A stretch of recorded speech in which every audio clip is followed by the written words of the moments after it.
Savez-vous quelle puissance se libère lorsque l'on brûle une feuille bien spécifique à 3 heures du matin précise? C'est un mystère pour la majorité, mais les mystiques juifs de l'Antiquité ont mis au jour une vérité stupéfiante sur cet instant sacré, une pratique, transmise de maître à disciple depuis plus de 2000 ans. Je vais vous livrer aujourd'hui un rituel d'abondance si puissant que lorsque mon aïeul me l'a enseigné à Jérusalem, il a exigé de moi le serment de le protéger. Il m'a averti. Ce n'est pas un jeu, car bien exécuté, cela éveille des forces invisibles. Je suis le rabbin Salomon et depuis 40 ans, je sonde des textes de la Kabbale et les arcanes de la mystique juive. Ma lignée est gardienne de ces secrets depuis 7 générations. Aujourd'hui, je romps le silence, car l'humanité a un besoin urgent de cette sagesse ancienne. La révélation qui va suivre est infaillible si vous respectez scrupuleusement le protocole. Pas parfois, mais systématiquement. Toutefois, écoutez bien. La méthode que je dévoilerai au cœur de cette vidéo exige une précision d'orfèvre. Manquez un seul détail et les portes resteront closes. Regardez donc jusqu'à la toute fin, car chaque nuance est capitale. Avant de poursuivre, laissez-moi vous expliquer pourquoi ce rituel est resté dans l'ombre et pourquoi j'ai pris la décision de l'offrir au monde maintenant. Tout a commencé quand j'avais 19 ans, lors d'une transmission initiatique avec mon grand-père. Il m'a convoqué dans son étude à la sortie de Shabbat. L'air vibrait d'une odeur de cire et de vieux livres. Je revois encore l'intensité perçante de son regard. Il m'a confié ce soir-là que notre tradition recèle des clés, capables de réécrire le destin d'un homme, mais qu'elles ne s'ouvrent qu'aux âmes prêtes à recevoir. Il m'a demandé si j'étais prêt. J'ai acquiescé, sans mesurer l'ampleur du pacte spirituel que je scellais à cet instant précis. Il a alors déployé des manuscrits séculaires, copiés à la main par des érudits à travers les âges. Des passages dévoilant l'alliance mystique entre certaines heures nocturnes, des plantes spécifiques, le feu et le flux de la prospérité divine. Ce n'était ni de la superstition, ni de la magie. C'était une sagesse pratique, codifiée par nos ancêtres qui maîtrisaient des lois universelles que la science moderne commence à peine à effleurer. Il a exigé 2 promesses cette nuit-là. D'abord, ne jamais user de ce savoir avec un cœur impur. Ensuite, le transmettre à ceux qui en auraient un besoin vital le moment venu. Durant des décennies, j'ai honoré cette parole, n'enseignant qu'à un cercle restreint d'initiés rigoureux. Mais les temps ont changé. Regardez autour de vous. L'incertitude économique étouffe le monde. Cette semaine encore, l'inflation écrase les familles partout. Les marchés vacillent, des gens qui ont travaillé toute leur vie voient leur épargne s'évaporer sous leurs yeux. Les justes souffrent comme jamais, tandis qu'une infime minorité semble prospérer quoi qu'il arrive. Ce n'est pas le fruit du hasard. Des lois spirituelles sont à l'œuvre, incomprises du grand nombre. Ceux qui connaissent ces lois, qui naviguent avec le courant plutôt que contre lui, cela prospère, quelle que soit la tempête. La première fois que j'ai vu ce rituel agir, j'avais 23 ans, et je faisais face à la ruine. J'avais tout investi dans une affaire qui a sombré spectaculairement. J'étais endetté auprès de personnes que je respectais profondément. Les nuits blanches s'enchaînaient. Je me sentais tel un échec total, me demandant si je ne m'étais pas fourvoyé en quittant la voie tracée par mes pères. C'est alors que l'enseignement de mon aïeul m'est revenu en mémoire. Je n'avais plus rien à perdre. J'ai rassemblé les éléments, attendu 3 heures du matin et accompli le rite exactement comme il me l'avait montré. En 48 heures, un appel inespéré a surgi du passé, m'offrant une opportunité sortie du néant. En 1 semaine, 2 autres portes se sont ouvertes. En 1 mois, ma réalité financière avait totalement muté. Les dettes qui semblaient insurmontables furent réglées. De nouvelles sources de revenus ont jailli. Les bonnes personnes ont soudainement croisé ma route. J'ai alors compris, sans l'ombre d'un doute, que ce n'était pas de la philosophie ancienne, mais une puissance tangible qui répond lorsqu'on l'active. Vous vous demandez sans doute quel est le mécanisme caché derrière cette feuille brûlée à 3 heures du matin qui bouleverse votre réalité financière. Le Talmud et les écrits kabbalistiques enseignent que des lois universelles, des lois spirituelles, régissent le flux de l'abondance ici-bas. Ces principes précèdent l'invention de la monnaie, les gouvernements et les religions modernes. Ils sont tissés dans la trame même de la création. Des anciens rabbins ont décrypté ces codes par des millénaires d'études et d'ascèses. Ils ont repéré des récurrences, validé ce qui porte ses fruits. Ils ont encapsulé ce savoir dans des rituels précis et des prières accessibles à toute âme quelle que soit son origine. Leur découverte majeure concerne le temps. Toutes les heures ne se valent pas. Le créneau de 3 heures du matin, Lashmoreh Boker, vibre d'une énergie unique. C'est l'instant où le voile entre le monde matériel et les sphères spirituelles est le plus diaphane, où l'écoute divine est à son apogée. C'est là que vos actions impriment leur marque la plus forte sur votre destin. En conjuguant ce temps sacré aux éléments justes, à l'intention pure et aux gestes précis, vous créez un vortex spirituel qui attire littéralement l'abondance. Vous ne mendiez pas à l'univers, vous vous alignez sur des lois qui sont obligées de répondre. La feuille utilisée possède une signature énergétique identifiée il y a des millénaires. La science confirme aujourd'hui ce qu'il savait intuitivement, certaines plantes, en brûlant, libèrent des fréquences qui purifient la conscience et l'énergie environnante.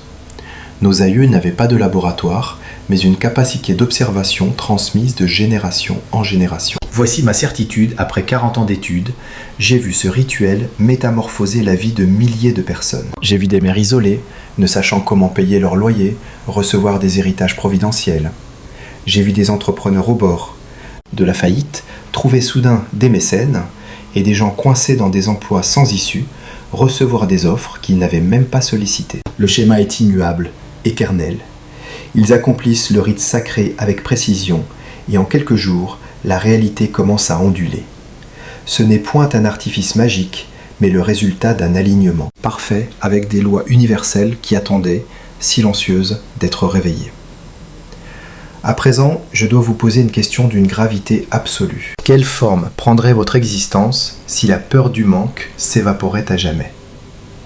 Quel chemin oseriez-vous emprunter si vous aviez la certitude que l'abondance coule vers vous comme un fleuve? Quels rêves avez-vous enterrés, faute de moyens pour les nourrir? Gardez ces visions brûlantes dans votre esprit, car le secret que je m'apprête à dévoiler possède la force de les incarner dans la matière. Si votre âme est prête à recevoir cette sagesse ancestrale, je vous demande d'inscrire immédiatement dans les commentaires cette phrase sacrée. Mon abondance est activée. Ne le pensez pas seulement, gravez-le. C'est un décret spirituel. Je lis personnellement chaque témoignage et je veux voir ici des centaines d'actes de foi inébranlables. Faites-le maintenant, avant que je ne poursuive. Je connais intimement le poids qui pèse sur votre cœur. J'ai vu ce regard chez des milliers d'âmes avant vous. Et j'ai entendu la même complainte encore et encore.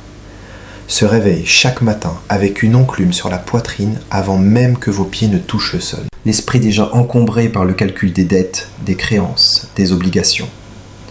Vous labourez la terre plus dure que la plupart de vos semblables. Vous respectez les règles, vous marchez droit. Vous sacrifiez, vous économisez, vous luttez. Mais peu importe vos efforts, l'horizon semble reculer à chaque pas. Chaque mois, le même cycle infernal se répète. L'argent entre, l'argent fuit, et mystérieusement, il ne reste jamais assez pour bâtir quelque chose de grand. Vous regardez les autres, qui semblent peiner moins, vivre dans l'opulence, tandis que vous restez piégé dans la survie. Et le plus cruel, c'est le bruit du monde autour de vous. Travaille plus dur, disent-ils, comme si vous n'étiez pas déjà brisé de fatigue. Économise davantage, suggère-t-il, comme s'il restait une miette à mettre de côté. Pense positif, recommande-t-il, comme si une simple pensée pouvait acquitter une dette. Mais rien de tout cela ne fonctionne, n'est-ce pas? Car ils ignorent tous la vérité fondamentale sur la mécanique réelle de l'abondance. Voici ce que personne n'ose vous avouer. Le système financier dans lequel vous évoluez n'a jamais été conçu pour votre élévation. Il a été forgé pour vous maintenir au labeur, dans la lutte, dépendant de forces qui vous dépassent. Les dogmes qu'ils vous ont inculqués à l'école, le labeur acharné, l'emploi stable, l'épargne pour les vieux jours. Ces règles ont été écrites par ceux qui profitent de votre docilité. Je le vois constamment. Les gens viennent à moi après avoir épuisé toutes les voies conventionnelles. Ils ont travaillé des heures supplémentaires jusqu'à ruiner leur santé. Ils ont investi dans des mirages promettant la fortune rapide. Ils ont dévoré tous les livres sur la visualisation créatrice. Ils ont tenté les applications budget, les seconds emplois et tout ce que les gourous de la finance prêchent. Pourtant, rien, fondamentalement, ne change. Pourquoi ? Parce que toutes ces méthodes s'acharnent uniquement sur le plan physique. Combien vous gagnez, combien vous gardez, combien vous placez. Ils sont aveugles à la dimension spirituelle de la prospérité. Le Talmud enseigne que la subsistance est aussi difficile à obtenir que l'ouverture de la mer Rouge. Cela ne veut pas dire que c'est impossible. Cela signifie que la vraie transformation financière exige la même intervention divine que celle qui fendit les eaux. Et cette intervention naît d'un alignement rigoureux avec la loi spirituelle, et non en s'échinant à mort dans un système brisé. On vous a dit que les riches travaillent plus dur que les autres. C'est un mensonge. On vous a dit que la pauvreté est une malchance ou le fruit de mauvais choix. C'est un mensonge. On vous a dit que certains sont destinés à souffrir et d'autres à régner. C'est le plus grand blasphème qui soit. J'étudie les textes sacrés depuis 40 ans. J'ai observé ce qui porte ses fruits et ce qui échoue sur des milliers de cas, et je vous l'affirme avec une certitude absolue. L'abondance est votre droit de naissance. Elle n'est pas réservée à une élite. Elle est offerte à quiconque sait ouvrir les vannes célestes. Les sages de mon peuple l'ont compris il y a des millénaires. C'est pourquoi nous avons toujours su rebâtir la prospérité après chaque persécution, chaque exil, chaque tentative d'anéantissement. Ce n'est ni la génétique, ni le hasard. C'est la connaissance de lois spirituelles que le monde profane a oubliées. Voici la vérité universelle qui change tout. La Kabbale enseigne que l'abondance existe déjà en quantité infinie dans les mondes supérieurs. Le problème n'est jamais le manque de ressources. Le problème réside dans les blocages qui empêchent cette lumière de descendre dans votre réalité physique. Ces verrous sont de nature spirituelle, c'est pourquoi les solutions matérielles échouent toujours. Lorsque mon grand-père m'a transmis ce savoir, tout s'est éclairé. J'ai compris que mes luttes passées revenaient à essayer de remplir un seau dont le fond était percé. Peu importe la quantité d'eau que je versais, elle s'échappait inlassablement car je n'avais pas réparé le récipient lui-même. Les anciens rabbins savaient que certaines actions, posées à des instants précis avec une intention pure, ont le pouvoir de dissoudre ces blocages. Ils ont codifié cela en rituels précis qui œuvrent avec la loi universelle et non contre elle. Lorsque vous vous harmonisez avec ces principes, vous ne nagez plus à contre-courant, vous êtes porté par le flux divin. Et c'est là que surgissent ce que les autres appellent des miracles. À présent, je vais vous révéler la méthode exacte transmise dans ma famille depuis 7 générations. Elle puise sa source directement dans les enseignements kabbalistiques vieux de plus de 2000 ans. Elle a été affinée par chaque génération de sages qui l'ont éprouvée, observée et perfectionnée. Mais avant que je ne vous montre les étapes, vous devez comprendre une chose, absolument critique. Ceci n'est pas un jeu. Ce n'est pas une pratique que l'on fait distraitement en faisant défiler son écran de téléphone. Lorsque vous activez ces lois anciennes, des forces réelles se mettent en mouvement. L'énergie commence véritablement à basculer. La matière physique commence à se réorganiser. Cette puissance agit dans les deux sens. Utilisée avec justesse et pureté de cœur, elle apporte une bénédiction immense. Utilisée avec négligence ou avidité, elle peut engendrer des conséquences indésirables. Je ne vous dis pas cela pour vous effrayer, mais parce que je prends ma responsabilité très au sérieux. Je vous confie ce savoir et j'exige que vous le traitiez avec la même gravité. Voici pourquoi cette méthode diffère de tout ce que vous avez tenté jusqu'ici. Premièrement, elle opère au niveau de l'âme, et non seulement de la matière. Elle traite la racine spirituelle du blocage au lieu de penser les symptômes. Deuxièmement, elle utilise des éléments spécifiques dont l'efficacité est prouvée depuis des millénaires. Rien dans ce rituel n'est laissé au hasard. Chaque élément réveille une force spirituelle précise. Troisièmement, votre participation doit être active, pas passive. Il ne s'agit pas ici de rêverie ou de simple visualisation. Vous posez un acte concret qui bouleverse la réalité. Quatrièmement, la réponse est fulgurante. Généralement, les premiers signes apparaissent en 24 à 48 heures. En 7 jours, le changement est palpable. En 30 jours, c'est une métamorphose totale du destin. Cinquièmement, nul besoin d'être un érudit ou de parler l'hébreu ancien. Il vous suffit d'obéir scrupuleusement au rituel et d'y mettre une intention pure. Nos sages enseignent dans le Talmud que si toutes les portes sont verrouillées, celle des larmes reste éternellement ouverte. La sincérité force tous les passages. Lorsque vous exécutez ce rite avec un cœur brisé et vrai, l'univers n'a d'autre choix que de répondre. Ce n'est pas une prière, c'est l'activation d'une loi cosmique. Préparez votre âme avant tout. Je ne demande pas la perfection, Je demande une concentration absolue. Voici ce que j'enseigne à ceux qui sont prêts à recevoir l'abondance. Premièrement, choisissez un moment de solitude totale.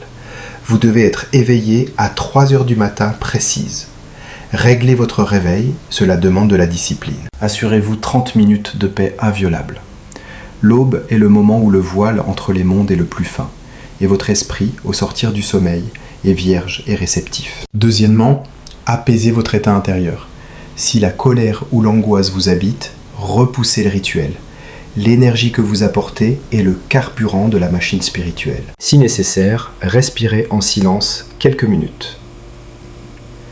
Troisièmement, que votre intention soit tranchante comme un diamant. Sachez exactement ce que vous réclamez. Une demande floue engendre une réponse trouble. Une dette à régler? Citez le montant exact. Une ascension professionnelle? Visualisez le poste précis. La clarté est le secret de la puissance. Quatrièmement, ayez une confiance aveugle en la procédure, la ségoula. Même si certains gestes vous semblent étranges, exécutez-les. Souvenez-vous, cette sagesse a traversé les millénaires et aidé des milliers de fidèles. Votre rôle n'est pas d'analyser la mécanique intellectuellement. Votre devoir est d'accomplir le rite et de laisser les forces agir. Êtes-vous prêt? Bien. Voici les outils sacrés nécessaires. Le premier est une feuille de laurier. Procurez-vous des feuilles de laurier séchées, disponibles partout. Ce végétal modeste est sacré dans nos traditions depuis des siècles. La Kabbale nous enseigne que le laurier porte la vibration du Netza, la victoire et la prospérité éternelle. Jadis, il couronnait les rois et attirait le succès. Mais écoutez bien ce secret, le laurier n'est pas qu'un symbole. Il possède une charge énergétique réelle, une propriété vibratoire. Brûlé, il libère des essences qui modifient l'atmosphère et ouvrent un canal de réception. La fumée transporte vos désirs du monde physique vers les sphères célestes où tout se décide. La science moderne admet désormais que sa combustion libère du inalol, apaisant l'esprit et favorisant une transe légère propice à la concentration. Nos ancêtres n'avaient pas de laboratoire, mais leur vision prophétique leur avait révélé la puissance cachée de cette plante. J'ai vu ce rituel accomplir des miracles. J'ai vu des hommes graver leurs vœux sur ces feuilles, les brûler à 3 heures du matin, et voir la providence frapper à leur porte en quelques jours. C'est la clé de voûte de la méthode. Utilisez des feuilles bien sèches, car la fraîcheur étouffe le feu sacré. Choisissez-les entières, sans déchirure. Il vous en faut au moins 3, mais prenez-en davantage si vos demandes sont multiples. Le deuxième élément est l'instrument d'écriture. Un feutre est idéal pour marquer la surface fragile. Pour l'abondance, la tradition privilégie l'encre dorée ou rouge sang. Le noir conviendra si vous n'avez pas le choix. Ce stylo n'est pas un outil, c'est le prolongement de votre volonté qui s'imprime dans la matière. En écrivant sur la feuille, vous ne faites pas de simples traits, vous encodez votre intention. Vous transférez une pensée invisible vers une forme tangible. C'est la première étape de la matérialisation, du mental au physique. Le troisième élément est le feu. Il vous faut une flamme sûre. Une bougie, blanche ou dorée, est préférable pour les œuvres d'abondance. Sa flamme, droite et stable, symbolise la présence divine qui veille sur le rituel. Dans la mystique, le feu est l'agent de la transformation radicale. Il convertit la matière grossière en énergie pure et en fumée qui monte vers le ciel. En brûlant votre intention, vous la libérez des limites terrestres pour la confier à l'infini des possibles. Le feu sépare le transitoire de l'éternel. Prévoyez un récipient résistant à la chaleur, un bol en céramique ou en métal, pour recueillir les cendres précieuses sans risque. Ces cendres sont sacrées, nous les utiliserons plus tard. Le quatrième élément est l'eau vive, un verre d'eau de source ou filtrée, loin des souillures chimiques du robinet. L'eau incarne le flux et la purification. Dans nos secrets mystiques, elle est liée au chesed, la bonté divine. C'est cette bonté qui déclenche l'avalanche de bénédictions. L'eau équilibre la rigueur du feu et prépare le canal par lequel la richesse descendra vers vous. Le cinquième élément est le sel. Une pincée de sel marin ou de sel cachère suffit. Le sel est le gardien de l'alliance. Il ne pourrit jamais. Il purifie et dresse une forteresse invisible, protégeant vos intentions des interférences négatives. Une pincée près de votre espace sacré crée une frontière infranchissable. Ces 5 éléments forment une architecture spirituelle complète. Le laurier pour la victoire, le stylo pour la volonté, le feu pour l'élévation, l'eau pour le flux, le sel pour la protection. Ensemble, leur puissance est exponentielle. Je vais maintenant vous guider à travers le protocole exact. Suivez mes paroles à la lettre. Ne changez rien, n'improvisez pas. Cette séquence est une serrurerie céleste affinée depuis des millénaires. Étape 1, la préparation. À 2h45 du matin, levez-vous et isolez-vous dans un lieu calme. Chambre ou salon, peu importe, tant que le silence règne. Disposez les éléments devant vous. Allumez la bougie. Placez l'eau à votre droite, le sel à votre gauche. Asseyez-vous face à l'est, vers Jérusalem, d'où émane la lumière du monde. En préparant l'autel, prenez 3 respirations profondes. Chassez les soucis profanes de votre esprit. Sentez le calme vous envahir. Prenez conscience que vous allez toucher aux forces qui ont fait la prospérité des miens depuis l'aube des temps. Sentez le poids de cet héritage vous soutenir. Étape 2, l'inscription de la volonté. Saisis tes feuilles de laurier et ta plume. Sur chaque feuille, tu graveras une intention unique, un décret sacré appelant la richesse et l'abondance divine. La précision est la clé qui ouvre les portes célestes. N'écris pas simplement « je veux de l'argent ». C'est un murmure vague. Inscris la somme exacte, le but sacré de cette richesse et le moment précis où elle doit te parvenir. Ou bien, nomme l'opportunité spécifique que tu appelles à l'existence, l'affaire, le commerce, l'investissement. Dans la Torah, la parole précise crée la réalité, le flou engendre le chaos. Tandis que ta main trace les lettres, vois par l'œil de l'esprit ton désir déjà accompli. Vois-toi tenant cet or, recevant cette charge, effaçant cette tête. Ressens l'émotion qui t'envahirait si le miracle avait déjà eu lieu. La gratitude, la paix, la joie profonde. Ces émotions sont l'huile sainte qui alimente la flamme du rituel. Écris sur autant de feuilles que nécessaire, mais ne dépasse jamais le chiffre 7 pour un seul rite. 7 est le chiffre de la création. Au-delà, l'énergie se disperse. Étape 3, la proclamation. Place les feuilles dans ta main droite et pose-la sur ton cœur. La main droite est le canal du chesed, la bonté infinie et l'abondance qui coule sans restriction. Ton cœur est le sein des seins de ton corps, là où l'attention devient matière. Prononce ces mots à voix haute.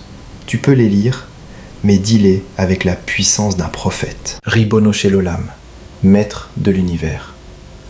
Je me présente devant toi en cette heure propice pour m'aligner avec ton flux infini de prospérité. Je brise tous les verrous qui empêchaient la bénédiction de m'atteindre. J'ouvre mon âme pour recevoir la manne que tu as déjà préparée pour moi depuis l'origine. Que ces intentions montent comme l'encens du temple et redescendent vers moi sous forme de réalité tangible. Ressens la vibration dans ta poitrine. Ce n'est pas une lecture vide, c'est un dialogue direct avec la source de toute richesse. Étape 4, l'offrande du feu. À 3h du matin précise, commence à brûler les feuilles, une par une, à la flamme de ta bougie. Tiens chaque feuille par un coin, offre l'autre au feu et dépose-la dans ton réceptacle pour qu'elle devienne cendre. À mesure que la feuille se consume, visualise le feu transmutant ton désir du monde physique vers les mondes spirituels supérieurs. Regarde la fumée porter ta prière à travers le voile qui sépare notre monde de l'invisible. Sache que ce qui est relâché là-haut ne revient jamais sans fruit. Le feu a scellé ton alliance avec l'abondance. Si une feuille ne brûle pas entièrement, ne crains rien. Rallume-la simplement ou laisse les braises finir leur œuvre. Le décret a été transmis. Étape 5, l'eau vive. Une fois les flammes apaisées, prends ton verre d'eau. Tire-le à 2 mains et déclare « Comme l'eau coule éternellement, que l'abondance coule vers moi. En buvant cette eau, j'absorbe toutes les bénédictions qui me sont destinées. Bois le verre entier. » Cela éternalise le rituel. Tu ne demandes plus quelque chose d'extérieur, tu deviens le Kéli, le vaisseau sacré qui reçoit en continu. Étape 6, le seau de sel. prend une pincée de sel et saupoudre les cendres en disant « Cette alliance est scellée, ce qui est dit sera fait ». Aucune force ne peut bloquer ce qui est divinement ordonné. Le sel, qui ne se corrompt jamais, protège ton œuvre contre le mauvais œil et les interférences. Il trace une frontière sacrée. Étape 7, le retour à la terre. Le lendemain, prends les cendres et confie-les au vent hors de ta demeure. Ainsi se boucle le cycle, rendant la matière à la nature, tandis que ton intention agit dans les sphères célestes. S'il n'y a pas de vent, tu peux les enfouir dans la terre ou les donner à l'eau courante. L'essentiel est de les libérer de ton espace pour que l'énergie circule. Étape 8, la patience active. Durant les 7 jours suivants, sois l'observateur de ta propre vie. Note les « hasards » qui n'en sont pas, les messages subtils, les gens qui te contactent soudainement. Remarque les portes qui s'entr'ouvrent là où il n'y avait que des murs. Ne sois pas obsédé par le temps. Ne gratte pas la terre pour voir si la graine germe. Aie la foi absolue, la Emouna, que tu as activé des forces désormais en mouvement. Ton devoir est de rester ouvert et d'agir quand l'appel résonne. Une fois le rite accompli, voici ce qui survient souvent. Dans les premières 24 heures, tu ressentiras une légèreté, comme si un joug avait été ôté de tes épaules. Certains font des rêves lucides de richesse ou de succès, d'autres sentent leur anxiété financière se dissiper mystérieusement. Ce sont les signes que l'énergie s'active. Entre 3 et 7 jours, des résultats tangibles devraient commencer à émerger. Cela peut être une somme inattendue, un paiement oublié qui revient, un don, un remboursement ou un gain soudain. Ou bien une opportunité, une offre, une idée lumineuse, une connexion providentielle. Cela peut être la résolution miraculeuse d'une dette ou une issue favorable à un problème financier que tu croyais insoluble. Sois attentif aux petites choses. Le Créateur agit souvent par des voies qui semblent ordinaires au premier regard. Une conversation banale peut mener à un empire. Un simple courriel peut contenir la clé que tu cherchais. D'ici 30 jours, la transformation sera indéniable. Les intentions gravées sur le laurier seront manifestées ou en chemin clair vers toi. Tu regarderas en arrière et tu verras comment la main divine a réorienté ton destin. Le secret est la confiance. Fais le rituel avec justesse, puis lâche prise. L'univers s'occupe du reste. Vouloir contrôler ou s'inquiéter crée une résistance qui freine la bénédiction. Maintenant, écoute bien, car ceci est grave. Avant d'entreprendre ce rite, je dois te donner des avertissements capitaux. Ce ne sont pas des options, ce sont des lois spirituelles. Avertissement numéro 1. N'utilise jamais ce savoir pour nuire. Si tu tentes de détourner cette puissance pour apporter le malheur sur autrui, pour voler ce qui appartient à ton prochain, ou pour réussir à ses dépens, le retour de bâton sera terrible. Les mêmes forces qui apportent l'abondance peuvent apporter la ruine à ceux qui corrompent leur intention. J'ai vu des hommes tenter d'utiliser ces méthodes contre des rivaux, contre d'anciens associés, contre ceux qu'ils jalousaient. Chacun d'eux a payé le prix.